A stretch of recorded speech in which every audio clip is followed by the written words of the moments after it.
Bismillahirrahmanirrahim.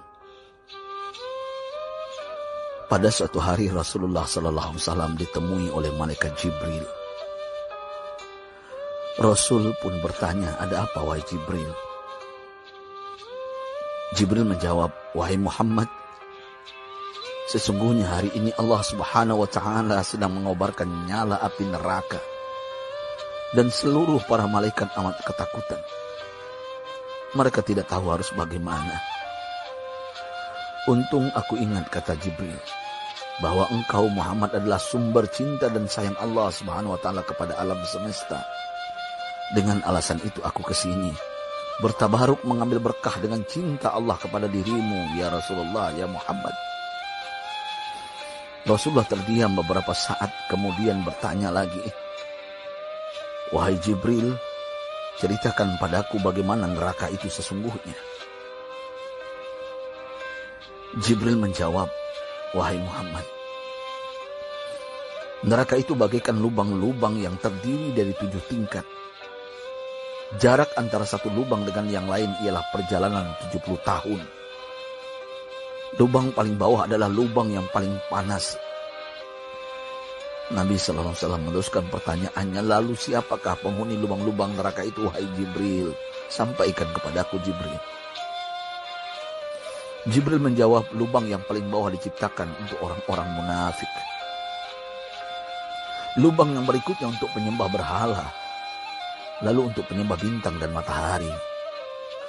Jibril terus menerangkan penghuni tingkatan neraka hingga lubang yang kelima, tempat umat Yahudi, dan yang keenam dihuni oleh umat Nasrani. Setelah menjelaskan penghuni 6 tingkatan neraka, Jibril diam cukup lama. Rasulullah SAW penasaran dan bertanya kepada Jibril, "Wahai Jibril, siapakah penghuni neraka yang ke-7?" Jibril diam saja tidak menjawab. Rasulullah SAW mengulangi pertanyaannya, tapi Jibril tetap diam. Rasulullah tambah penasaran dan mendesak Jibril agar dijawab pertanyaannya. Akhirnya Jibril pun berkata, "Umatmu, wahai Muhammad, mereka itu para pelaku dosa besar di kalangan umatmu, yang dimana sampai mereka mati belum sempat bertaubat." Mendengar jawaban Jibril, Rasulullah langsung jatuh pingsan. Jibril merangkulnya dan meletakkan tubuh baginda di atas pangkuannya. Tak berapa lama Rasulullah SAW sadar dan langsung menangis bersimbah air mata dengan terisak-isak. Rasulullah mempertegas pertanyaannya, "Wahai Jibril, apakah benar ada di antara umatku yang masuk neraka?" Jibril menjawab, "Benar, wahai Muhammad, pelaku dosa besar di antara umatmu yang belum bertaubat." Setelah itu Rasulullah menghadap kiblat dan sujud kepada Allah dalam isak tangisnya. Sesekali dengan suara pelan beliau membisikkan kata-kata, "Ummati ya Rabb, ummati, ummati, ummati." Beliau SAW tidak mengangkat kepalanya dalam keadaan seperti itu selama 3 hari 3 malam. Kecuali setiap Bilal bin Rabah mengumandangkan azan, barulah beliau bangkit untuk menjadi imam. Dan setelah itu kembali sujud lagi.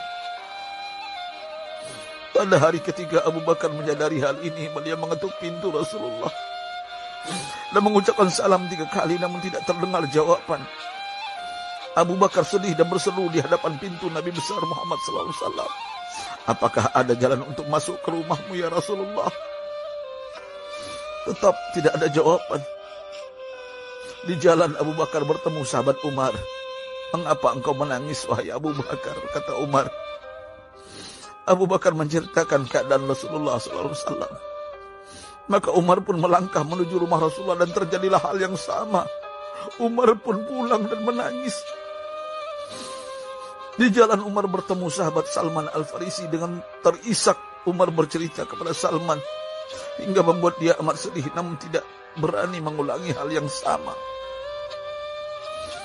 Salman melangkah menuju rumah Fatimah radhiyallahu anha dan menceritakan hal itu.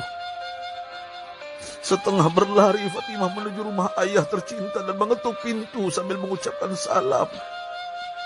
Mendengar suara lembut putri tercinta, sejuklah dada Rasulullah. Beliau bangkit dari sujud dan membuka pintu. Alangkah terkejutnya Fatimah melihat Rasulullah, ayah tercinta, amat kurus dan pucat. Fatimah memeluknya lalu menangis. Wahai ayah, apa yang terjadi? Mengapa engkau amat sedih seperti ini?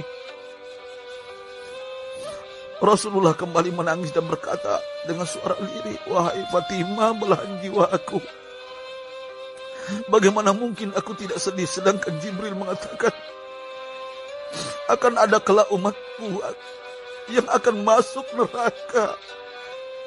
Subhanallah, betapa besar cinta Rasulullah kepada kita umatnya. Sahabatku, Rasulullah mencintai kita. Antaman ma'aman ahbabta, engkau akan berkumpul dengan orang yang kau cintai. Mari kita mencintai baginda Nabi besar Muhammad SAW yang mencintai kita umat yang tidak rela kita masuk neraka. Mari kita mencintai beliau dengan berselawat. Allahumma sholli ala Sayyidina Muhammad wa ala ahli Sayyidina Muhammad. Allahumma sholli wa sallim ala Sayyidina Muhammad karimil aba wal ummahat. Allahumma sholli ala Sayyidina Muhammad wa alihi wa sahbihi wa sallim. Sahabatku, sampaikan dan silakan share sahabatku di sosial media. Rasul mengajarkan kepada kita, man dalla ala khairin falau mislu ajri fa'ili. Siapa yang menunjukkan kepada kebaikan, maka dia akan mendapatkan pahala seperti orang yang mengerjakannya. Mudah-mudahan ini menjadi pahala jariah bagi kita. Saya Ustadz Oren. Assalamualaikum warahmatullahi wabarakatuh.